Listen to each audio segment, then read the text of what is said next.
नमस्कार। अगले श्लोक में भगवान श्री कृष्ण कहते हैं, बाह्य स्पर्श वशक्तात्मा विन्द्यात्मनि यत् सुखम सह ब्रह्म योग युक्तात्मा सुखम अक्षयम अश्नुते। इस श्लोक का अर्थ है, ऐसा मुक्त पुरुष भौतिक इंद्रिय सुखों में आकृष्ट नहीं होता, अपितु वह समाधि में रह करके अपने अंतर मन से आनंद प्राप्त करता है और परमेश्वर में एकाग्रचित होने के कारण वह परम सुख प्राप्त करता है। पहले वाक्य में कहा गया है कि ऐसा मुक्त पुरुष भौतिक इंद्रिय सुख में आकृष्ट नहीं होता।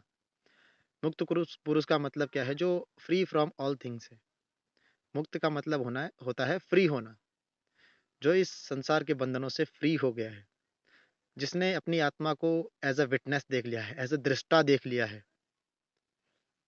तो संसार के बंधनों से मुक्त हो गया है।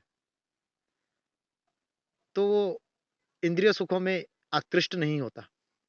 इसका मतलब क्या है कि इंद्रिय सुख क्या है? जो भी सुख टेम्पररी है, जो भी सुख क्षणिक है, वो सब इंद्रिय सुख हैं। उदाहरण के तौर पर एक शराबी शराब पीता है, तो कुछ समय के लिए तो वो शराब के नशे में आनंद में रहता है। अपनी जो भी दुःख हैं, पीड़ाएँ हैं, उनको भुला करके जीता है। लेकिन जिस जिस तरह ही शराब का जो असर है, जो नशा है, वो समाप्त होता है, तो he is back to normal life. वो वापस अपनी ज़िंदगी में आ जाता है, फिर वही परेशानियाँ शुरू। तो एक क्षणिक आनंद है। इसी को भौतिक सुख या इंद्रिय सुख कहा गया है। दूसरे सेंटेंस में कहा गया है कि वह समाधि में रह करके अपने अंतर्मन से परम आनंद प्राप्त करता है। अब समाधि में रहने का मतलब ये नहीं है कि हम कहीं पर भी जाकर के अपनी एक आसन बिछाएँ, बैठ जाएँ या जंगल में जाकर के हम ध्यान मग्न हो जाएँ। देखिए प्रॉब्लम यहीं पे आती है, जब बात होती है समाधि की, मन को स्थिर करने की, तो जो भौतिक रूप में इन स्क्रिप्चर्स को पढ़ते हैं, वो मन को तो स्थिर कर नहीं पाते, कोशिश करते हैं अपने शरीर को स्थिर करने की। कहीं पे जाकर के बैठ जाएँगे, कहीं मंदिर में जाकर के बैठ जाएँगे, तो शरीर को तो कुछ देर तक बैठ जाएँगे, लेकिन मन उनका विचलित ही रहता है। तो इस शरीर को स्थिर करके नहीं, मन को स्थिर करना पड़ेगा। अपने मन को स्थिर करिए। यहाँ पर स्क्रिप्चर्स में जो भी बात होती है शरीर से अंदर की और हम उसको शरीर के बाहर अप्लाई करने की कोशिश करते हैं। तो यहीं पर हम लोग फँस जाते हैं। तीसरे सेंटेंस में कहा गया है कि परमेश्वर में एकाग्रचित होने के कारण वह परम सुख को प्राप्त करता है। तो जो व्यक्ति आत्मबोधी है, जिसने अपनी आत्मा को अपने शरीर से, अपनी इंद्रियों से पृथक करके देख लिया है, इसका मतलब है कि वो परमेश्वर में एकाग्रचित हो गया है, उसने परम आनंद को पा लिया है।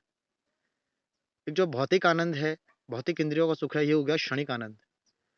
और अगर आप अपनी आत्मा को एज़ अ दृष्टा देख लेते हो, एज़ अ विटनेस देख लेते हो, एज़ अ चेतना देख लेते हो कि क्या है ये जिसने मुझे चेतन रखा हुआ है, तो आप परमेश्वर में एकाग्रचित्त हो जाते हो। उसके बाद जो आपका वो आनंद होता है, वो परमानंद ही कहलाता है। उसको आप परमानंद कह सकते हो, परम सुख कह सकते हो, क्योंकि वो सस्टेन है, वो कभी डिस्ट्रॉय नहीं होता।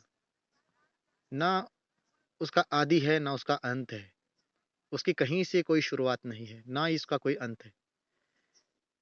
तो परमेश्वर में एकाग्रचित होने का मतलब यही है कि आपने अपने अंतर्मन में झाँक करके अपनी आत्मा को पहचान लिया है।